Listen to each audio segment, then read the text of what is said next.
أما بعد فأعوذ بالله من الشيطان الرجيم وفي ذلك فليتنافس المتنافسون وقال سيدنا رسول الله صلى الله عليه وسلم بادروا بالأعمال فتنا كقطع الليل المظلم آمنت بالله صدق الله مولانا العلي العظيم وصدق رسوله النبي الكريم ونحن على ذلك لمن الشاهدين والشاكرين والحمد لله رب العالمين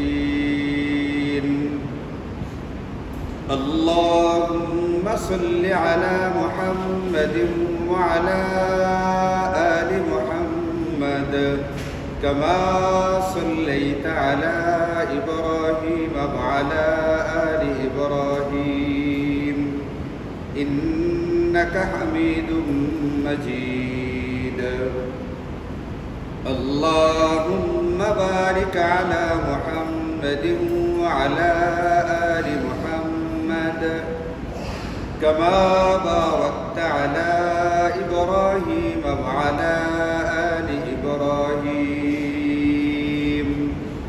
إنك حميد مجيد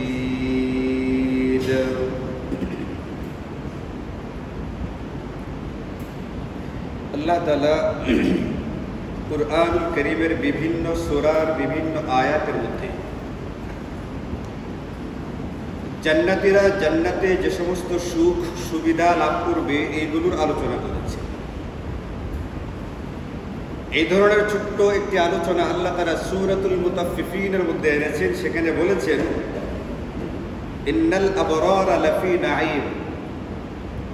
আবরার মানে হচ্ছে আল্লাহওয়ালা, নেককার, দীনদার, বুজুর্গ।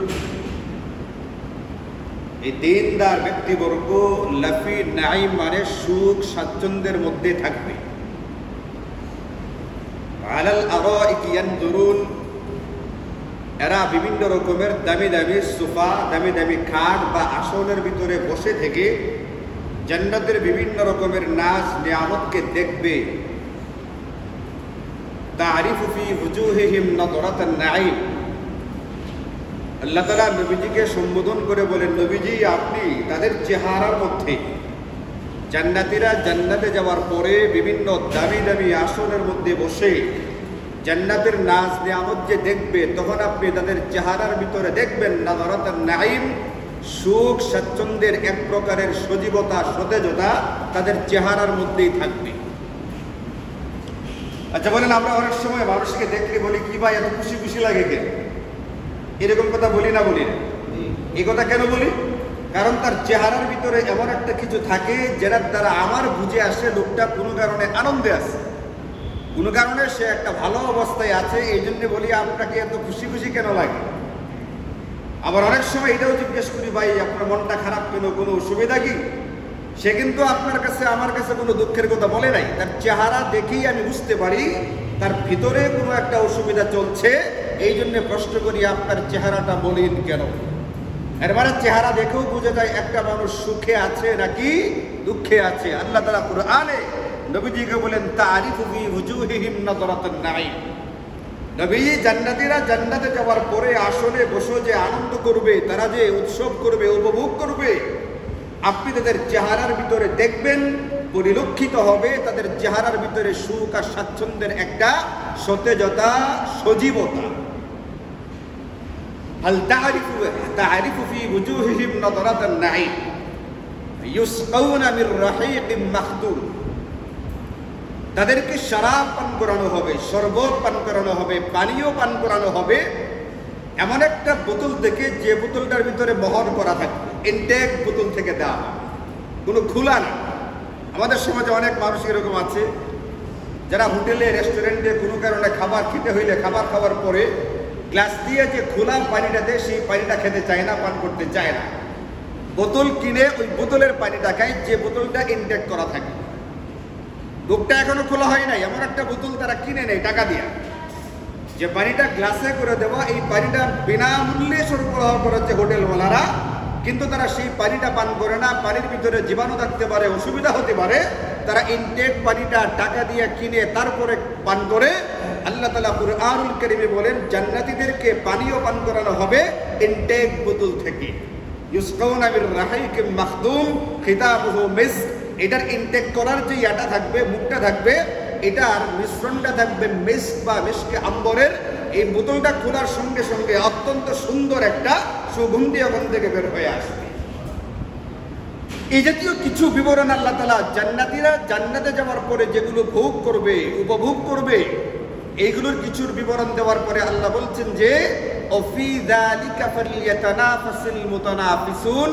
এই নিয়ামতগুলো হাসিল করবার জন্য, এই নিয়ামতগুলো সঞ্চয় করবার জন্য প্রতিযোগিতাকারীদের প্রতিযোগিতা করা উচিত। আল্লাহ ছোট্ট একটা বর্ণনা দিচ্ছেন এখানে, বিস্তারিত এখানে আসেনি। ছোট্ট একটা বর্ণনা দিয়ে বলছেন অফি যালিকা ফালইয়াতানাফাসিল মুতানাফিসুন। এই নিয়ামতগুলো সংগ্রহ করবার জন্য প্রতিযোগিতাকারীদের প্রতিযোগিতা করা উচিত। এমনিতে আমরা জানি যে প্রতিযোগিতা করা অনেক সময় আমাদের কিন্তু ভাষা এলম আছে, জ্ঞান আছে, জানা আছে যে নিষেধ না, প্রতিযোগিতা করা যাবে না। প্রতিযোগিতা একটা হচ্ছে যেটার ভিতরে জুয়া থাকে, এই ধরনের প্রতিযোগিতা তো সম্পূর্ণ হারাম, এটা নিয়ে কোনো সন্দেহ নেই। তো ওইটা নিষিদ্ধ। যার ভিতরে জুয়া আছে, জুয়ার কোনো নির্ধারিত সুরত নেই যে এটা করলেই শুধু জুয়া হয়, অন্য ক্ষেত্রে হয় না। যেখানেই জুয়ার মূল নীতিটা পাওয়া যাবে সেটাই জুয়া। এখন এই জুয়া খেলা এটা ক্রিকেটের মধ্যেও হতে পারে, ফুটবলের মধ্যেও হতে পারে, আন্তর্জাতিক পর্যায়ে হতে পারে, জাতীয় পর্যায়ে হতে পারে, এমনকি এটা লুডু খেলার ভিতরেও হতে পারে। যে যেখানে আছে ওইখানে বৈশা সে জুয়া খেলতে পারে।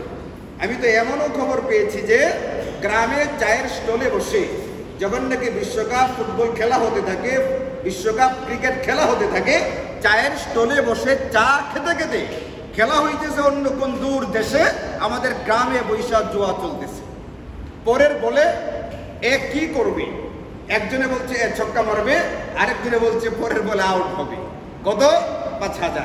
জুয়া বলতেছে এখানে বৈশা বাস মারলো, হয়তো ছক্কা হয়েছে অথবা আউট হয়েছে বা একটা কিছু না হয়েছে বা হয় নাই, বাস এক পক্ষ জিতে গেছে, ৫,০০০ টাকা চা খাইতে খাইতে এখানে কামাই করছে। এটা জুয়া। জুয়া নির্ধারিত একটা খেলাতেই হবে এমনটা না, যে কোনো জায়গাতে জুয়া যদি চলে আসে তাহলে সেই জুয়া ইসলামী শরীয়তে সম্পূর্ণরূপে নিষিদ্ধ। ওখানে প্রতিযোগিতা করা শরীয়তে নাজায়েজ। আরেক প্রকার প্রতিযোগিতা আছে যেটার ভিতরে জুয়া নাই, কিন্তু এই প্রতিযোগিতাটা পছন্দনীয় না। যেমন দুনিয়াবি ক্ষেত্রে প্রতিযোগিতা করো। আমার এক ভাই সে ৩ তলা বিল্ডিং বানায় ফেলছে, আমি এখনো বানাইতে পারলাম না।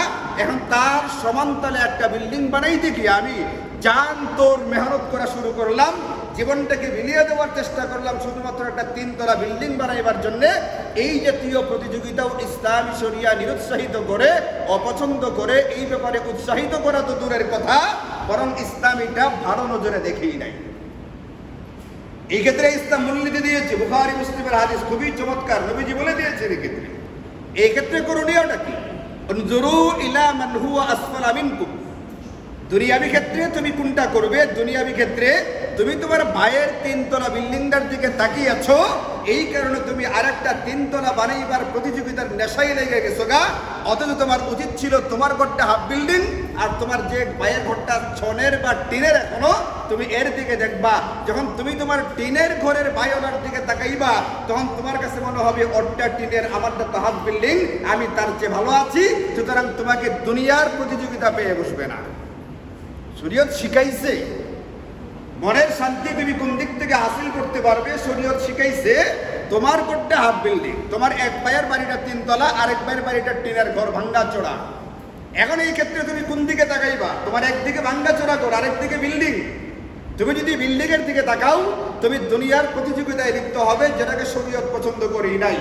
পক্ষান্তরে তুমি যদি তোমার অপর পার্শ্বে তোমার যে ভাইয়ের ঘরটা টিনের, যে ভাইয়ের ঘরটা ভাঙ্গা চোরা, ওটার দিকে তাকাও, তাহলে তোমার ভিতরে দুনিয়া কামাই করবার প্রতিযোগিতার মানসিকতা তৈরি হবে না, বরং ফাহুয়া আজদারু আল্লাহ তাজদারু নিয়ামাতাল্লাহ।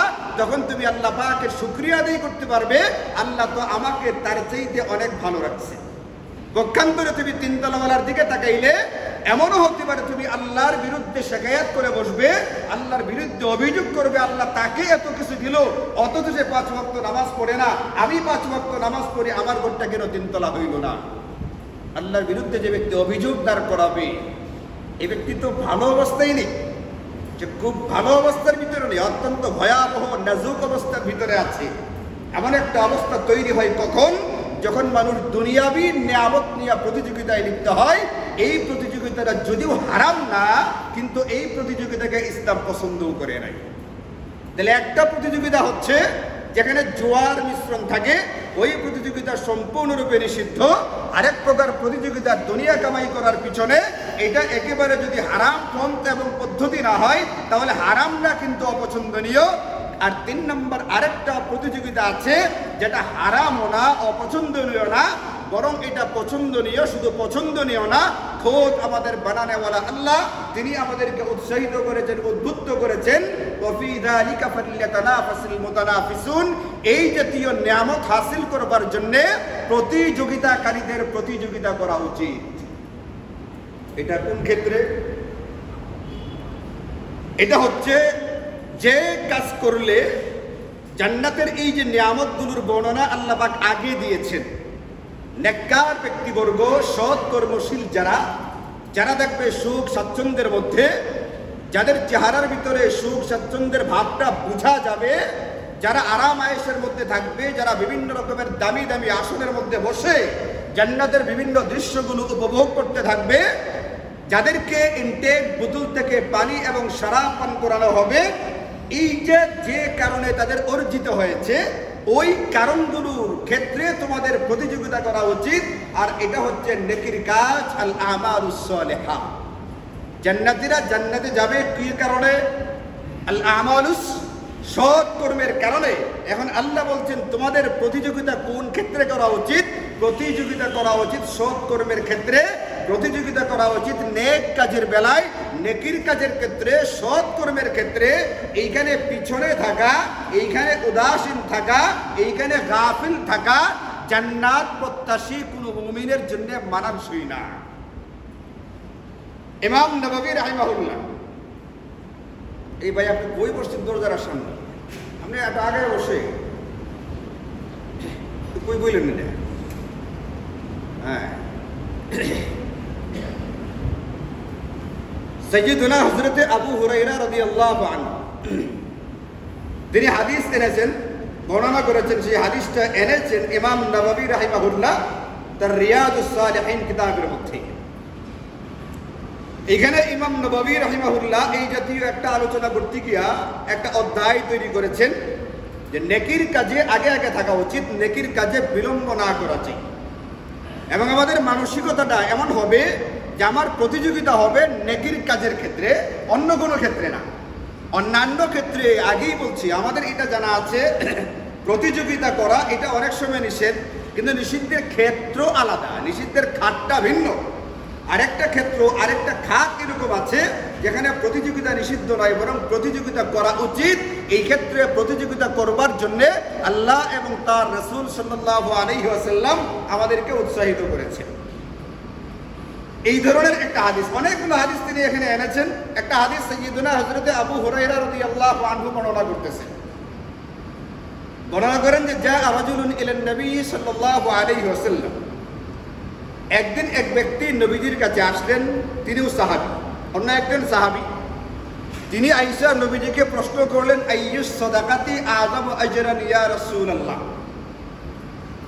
ইয়া রাসূলুল্লাহ, সাদাকা যে আমরা করি, দান খায়রাত যে করি, এইগুলোর ভিতরে সবচাইতে বেশি সওয়াব হয় কোন সাদাকার দ্বারা? দানের তো বিভিন্ন রকম আছে, এই যে রকম ফের দান খায়রাতের, এটার ভিতরে সবচেয়ে উত্তম দান কোনটা আপনি মনে করেন? আপনি যেটা বলবেন সেটাই তো উত্তম হবে, কারণ নবীজি তো আমাদেরকে শরীয়ত এনে দিয়েছেন আল্লাহ পাকের পক্ষ থেকে। নবীজি যা বলবেন ওইটাই ফাইনাল, ওইটাই চূড়ান্ত, নবীজির কথার পরে আর কোনো কথা নেই।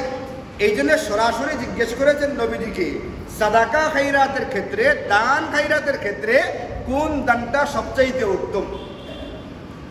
নবীজি বললেন যে আনতা সাদ্দাকা ওয়া আনতা সহিহুন শাহীহুন তাখশাল ফাকরা ওয়া তা'মুলুল গিনা। নবীজি বললেন তোমার ওই দানটা, যে দানটা তুমি সুস্থ অবস্থায় করো, একেবারে সুস্থ সবল সক্ষম, তার কোনো অসুখ নেই, ইন্ডিয়া থেকে ফুল বডি চেক আপ করে চলে আসছে, ইন্ডিয়ার ডাক্তাররা বলছে আপনার শরীরে কোনো অসুখই নেই, সে তো একবারে ফুরফুরে মেজাজ নিয়ে দেশে ফিরে আসছে, মনে করছে আরো একটা লম্বা সময় বাঁচবে। এখন যদি লক্ষ লক্ষ টাকা দান করে ফেলে, অথবা এখন যদি লক্ষ লক্ষ টাকা খরচ করে হজ করে ফেলে, তার ভবিষ্যৎ জিন্দেগিতে লম্বা জিন্দেগি পড়ে আছে, তাকে তো না খেয়ে মরতে হবে। এই কারণে এখন সে দান খয়রাত করতে চায় না। সহিহুন মানে সুস্থ সবল। সুস্থ সবল ব্যক্তিরা ধারণাই করে নিচ্ছে, মনে করে নিচ্ছে সে লম্বা সময় আরো পৃথিবীতে থাকবে। আপনারা কি কখনো দেখছেন সুস্থ মানুষ মারা যাইতে?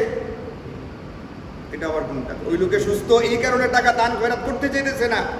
আর আপনারা বলতেছেন কেউ কেউ সুস্থ মানুষ মারা যাইতে দেখেন, সুস্থ মানুষ মারা যায়।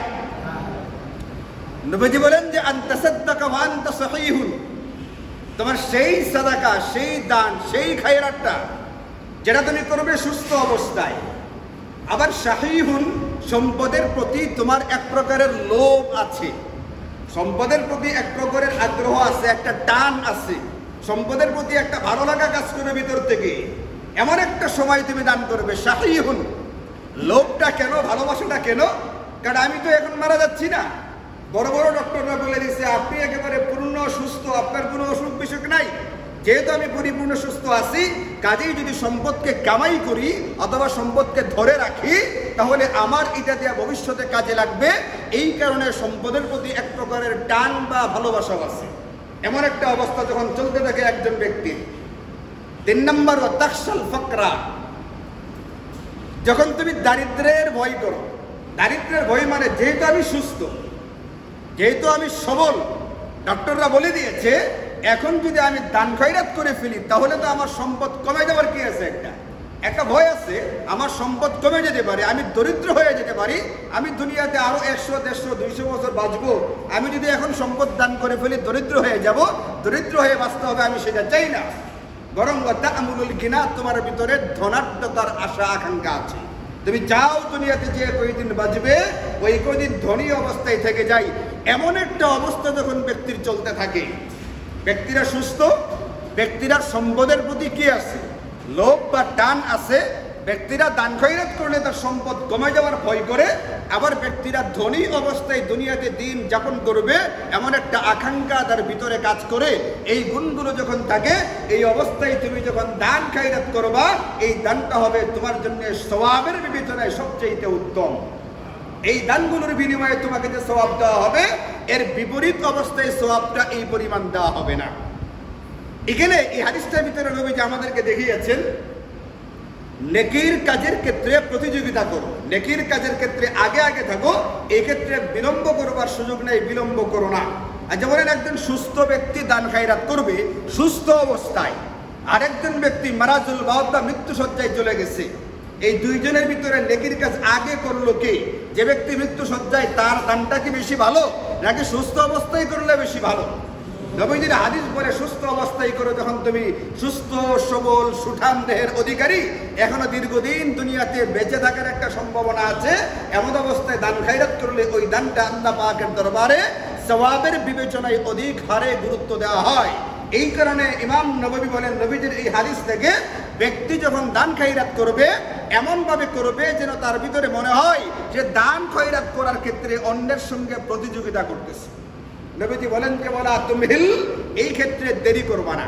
আলা তুমহিল মানে দান খায়রাতের ক্ষেত্রে দেরি করবা না, সাদাকার ক্ষেত্রে দেরি করবা না। এর মানে হচ্ছে দান খায়রাতটা এখানে একটা উদাহরণ, যে কোনো নেকির কাজের সুযোগ তোমার সামনে আসবে, ওই ক্ষেত্রে কখনোই তুমি বিলম্ব করতে যেও না। নেকির কাজে বিলম্ব করা এটা পরকালে বিশ্বাসী কোনো মুমিনের সঙ্গে যায় না। হাত্তা ইযা বালাগাতিল হুলকুম, নবীজি বলেন দেরি করতে করতে এই পরিমাণ দেরি করলা, এখন তোমার রূহ ভিতর থেকে বের হয়ে গলা পর্যন্ত চলে আসছে, গলা পর্যন্ত আইসা গেছে, খালি মুখটা বাকি, এখান থেকে বের হবে রূহটা। এমন সময় তুমি আইসা বললা যে লিফুলানিন কাদা ওয়ালি ফুলানিন কাদা। অনেক সময় হয় না, মারাজুল মাউত মানে মৃত্যু সজ্জায় ব্যক্তি আছে, খুব গুরুতর অসুস্থ হয়ে গেছে, ডাক্তাররা বলছে সম্ভাবনা কম, এবং সেই ব্যক্তি নিজেও বুঝতে পারতেছে আমার সময় শেষ, এমন সময় এসে বলে কাজী রোড মসজিদের জন্য এত লক্ষ টাকা, অমুক মাদ্রাসার জন্য এত লক্ষ টাকা, এতটার জন্য এত লক্ষ, বিভিন্ন ব্যক্তির জন্য ভাগ বাটোয়ারা করে দেয়া ফেলছে। অথচ নবীজি বলেন যে ওয়াকাদ কানা লি ফুলানিন, ততক্ষণে সম্পদ তোমার আর রয় নাই, সম্পদ হয়ে গেছে গা আরেকজনের। তুমি দান খায়রাত করতে বলো আব্দুর রহিমকে, সম্পদ হয়ে গেছে গা আব্দুর রহমানের। ঘটনাটা কি? ঘটনাটা হলো, যে ব্যক্তি মারাজুল মৌতে পতিত হয়, মারাজুল মাউত বলে মৃত্যু শয্যা, এমন রোগ যে রোগে ব্যক্তিটা মারা যায়, যে রোগের পরে আর সুস্থ হয়ে ওঠে না। কোনো ব্যক্তি যখন এমন অসুস্থতার ভিতরে পড়ে যে অসুস্থতাতে সেই ব্যক্তির মৃত্যু ঘটে, এখান থেকে সুস্থ হয়ে ফিরে না, এমন অসুখে পতিত হওয়ার পরে এই ব্যক্তি তার টোটাল সম্পদের আর মালিক থাকে না। এখন এই ব্যক্তি শুধুমাত্র তার সম্পদের 1/3, 3 ভাগের 1 ভাগের মালিক থাকে, বাকি 2 ভাগের মালিক সে থাকে না। সুতরাং কোনো ব্যক্তি যদি মৃত্যু শয্যায় ওসিয়ত করে যে আমার 3 লক্ষ টাকার সম্পদ আছে, আমি 1 লক্ষ টাকা দান করে গেলাম কাজী রোড মসজিদে, আর 1 লক্ষ টাকা দান করে গেলাম কাজী রোড মসজিদের ইমাম সাহেবকে, আর 1 লক্ষ টাকা তোমরা পোলামানরা ভাগ বাটোয়ারা করে নিয়ে যাই। এরপরে এই ব্যক্তি যদি এই অসুখে মারা যায়, তাহলে তার টোটাল সম্পদ বললাম কয় লাখ? 3 লাখ। 1 লক্ষ টাকা দান করছে কোথায়? মসজিদে। আর 1 লক্ষ টাকা কাকে? আরেক রয়ে গেছে কত টাকা? 1 লক্ষ টাকা রয়ে গেছে ওয়ারিসদের জন্য। বলেন যেটা রয়েছে এটা কি 3 ভাগের 2 ভাগ না 1 ভাগ? 1 ভাগ। অথচ কমপক্ষে 3 ভাগের 2 ভাগ ওয়ারিসদের জন্য থাকতে হবে। এই ব্যক্তির জন্য সর্বোচ্চ ওসিয়ত করার অধিকার থেকে শুধুমাত্র 3 ভাগের 1 ভাগের মধ্যে, বাকি অংশের ভিতরে তার ওসিয়ত কার্যকর হয় না। অথচ ব্যক্তিটা এখনো কি হয়নি, আর ব্যক্তি কি মারা গেছে? এখনো ব্যক্তি এখনো মারা যায়নি, এখনো জীবিত আছে। কিন্তু মৃত্যু শয্যায় যে ওসিয়ত করে, এই ওসিয়ত কার্যকর হবে শুধুমাত্র 1/3 ভিতরে, বাকিটার ভিতরে হয় না। নবীজি এইটাই বলেন, অনেক ব্যক্তি দেরি করতে করতে এতটা দেরি করে, হজ করতে দেরি করতেছে, দান খায়রাত করতে দেরি করতেছে, নেকির কাজে অংশগ্রহণ করতে দেরি করতেছে, দেরি করতে এতটা দেরি করে যে এখন সে মৃত্যু শয্যায় পতিত হয়। মৃত্যু শয্যায় পতিত হওয়ার পরে বলে অমুক জায়গায় দান করো, অমুক জায়গায় দান করো, অথচ সম্পদ হয়ে গেছে তমুকের। দান খায়রাত করতে বলে বাহিরের জায়গায়, আর শরীয়তের দৃষ্টিতে সম্পদ হয়ে ততক্ষণে হয়ে গেছে তার ওয়ারিসদের মালিকানায়। এই জন্যে নবীজি সাল্লাল্লাহু আলাইহি ওয়াসাল্লাম এই হাদিসে পাকের দ্বারা আমাদেরকে বুঝিয়েছেন এইটা, যারা পরকালে বিশ্বাসী, যারা জান্নাতের আকাঙ্ক্ষী, যারা জান্নাতকে কামনা করে, তাদের উচিত হচ্ছে এটা, নেকির কাজে বিলম্ব না করা, বরং যখন যে কাজটার সুযোগ সামনে আসবে ওটার ভিতরে সানন্দে এবং আগে আগে অংশগ্রহণ করবার চেষ্টা করা। আপনি দেখেন আগে আগে কেন করতে হয়, এর বিভিন্ন রকমের অসুবিধা আছে। 1 নম্বর হচ্ছে, আমি যদি এই চিন্তা করি দানটা আর একটু পরে করি, এখন আমি সুস্থ, আমি এখন যুবক, আমার আরো দীর্ঘদিন বেঁচে থাকার একটা সম্ভাবনা আছে, এখন দান খায়রাত করলে সম্পদ কমে যাওয়ার ভয় আছে, দারিদ্র্যের আশঙ্কা আছে ইত্যাদি বিবেচনায় আমি যদি এখন দান খায়রাত না করি, এখন যদি নেকির কাজ না করি, এখন যদি হজকে না করি, এখন যদি যাকাত আদায় না করি, এখন যদি নামাজ আদায় করতে শুরু না করি, তাহলে অসুবিধা হবে কোনটা? আমি যখন এই কাজগুলো করার ফিকির করছি, 1 নাম্বার হতে পারে ওই সময় আমি আর জীবিত নাই, এর আগেই মারা গেছি। আমাদের দেশে সড়ক দুর্ঘটনায় কি পরিমাণ মানুষ মারা যায় তার জরিপটা আপনি গুগলে গিয়ে খুঁজে পড়ে দেখেন।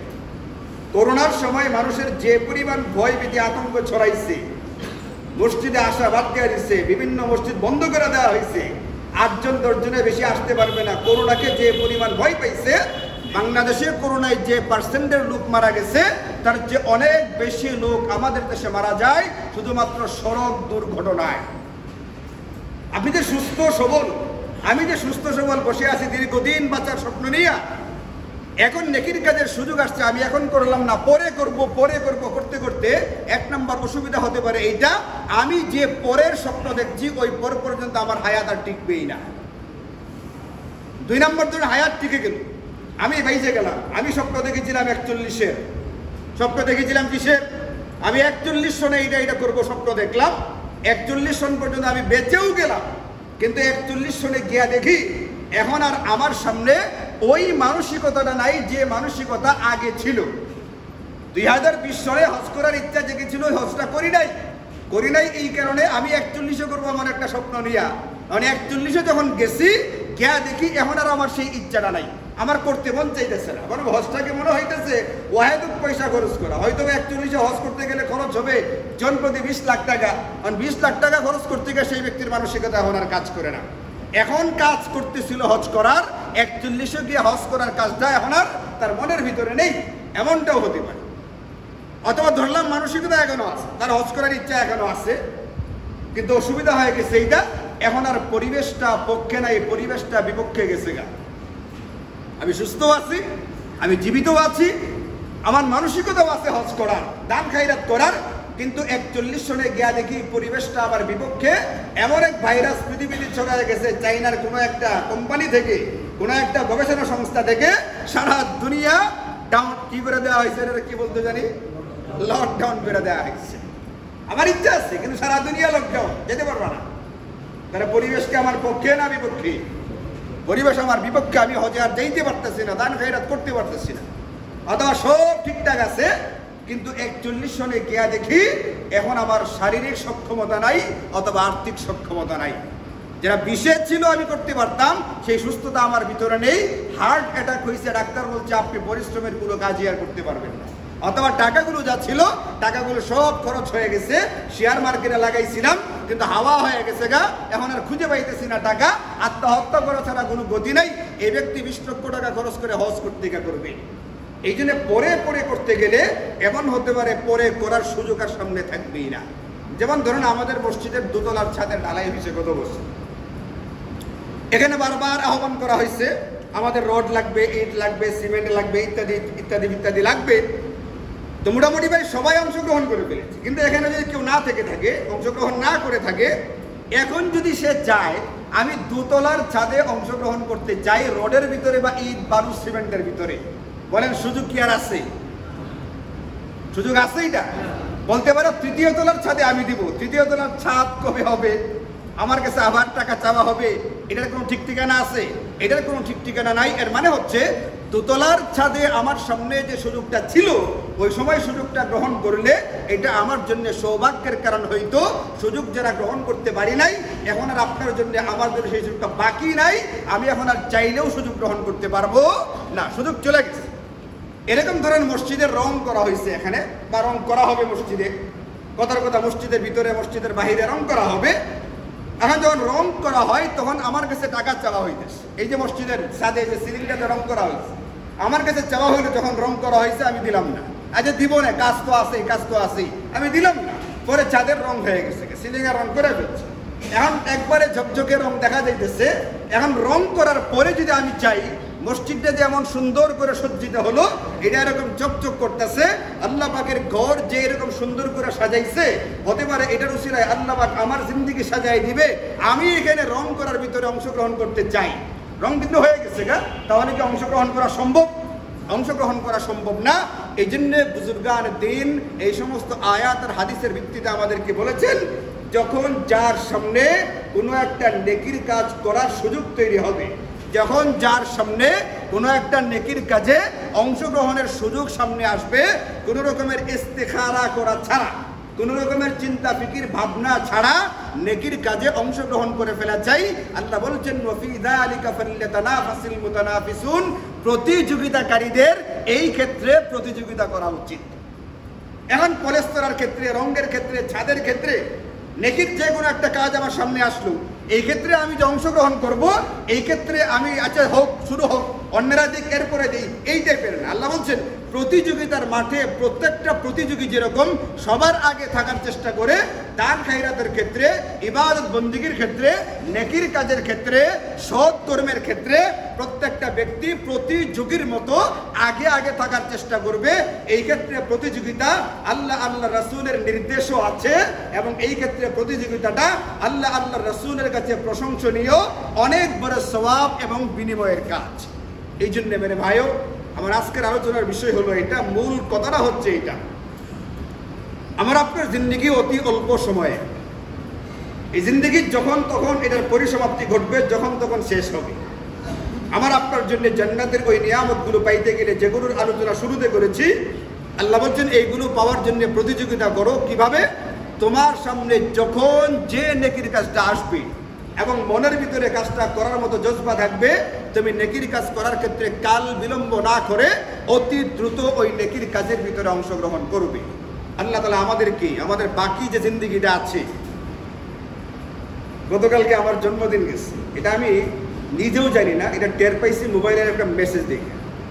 স্কয়ার হাসপাতালে তো আমার চিকিৎসা করা হয়, ওখান থেকে একটা মেসেজ আসছে, ওখানে তো নাম্বারটা করা থাকে আর কি, এদের এখানে এন্ট্রি করা থাকে যে আপনার আজকে জন্মদিন, আপনার আগামী দিন আমরা আপনার সুস্থতা এবং কল্যাণ কামনা করি। আসলে হাসপাতালওয়ালারা কি আসলেই সুস্থতা কামনা করে? সারা দুনিয়ার মানুষ সুস্থ হয়ে গেলে হাসপাতালওয়ালারা তো পথে বসে, যেমন যাই হোক তারা উপরিতে হলেও আমার কল্যাণ চাইছে। তারা একটা বছর পার হয়ে গেছে, আরো একটা বছর জিন্দেগি দেখে আমি যে কয় বছর হায়াত নিয়ে আল্লাহ পাকের কাছ থেকে এসেছিলাম, সেখান থেকে আরো একটা বর্ষ পার হয়ে গেছে, আমি আরো 1 বছর কবরের দিকে আগায় গেছি। এই জন্য আপনাদের কাছে দোয়া চাই, আল্লাহ যেন সামনের দিনগুলোতে ঈমান আর আমলের যে মেহনতগুলো আছে, কাজগুলো আছে, এইগুলো আরো সুন্দরভাবে এবং পরিমাণে বেশি করার তৌফিক দান করেন। তো আল্লাহ তাআলা আমাদের সকলকে জিন্দেগির যে কয়েকটা সময় সামনে বাকি আছে, যে কয়দিন, এই কয়দিন যেন যে কোনো নেকির কাজকে সুবর্ণ সুযোগ মনে করে কোনো রকমের তালবাহানা না করে অতি দ্রুত গ্রহণ করতে পারি, সেই তৌফিক দান করুন। ওয়া আখিরু দাওয়ানা আলহামদুলিল্লাহি রাব্বিল আলামিন।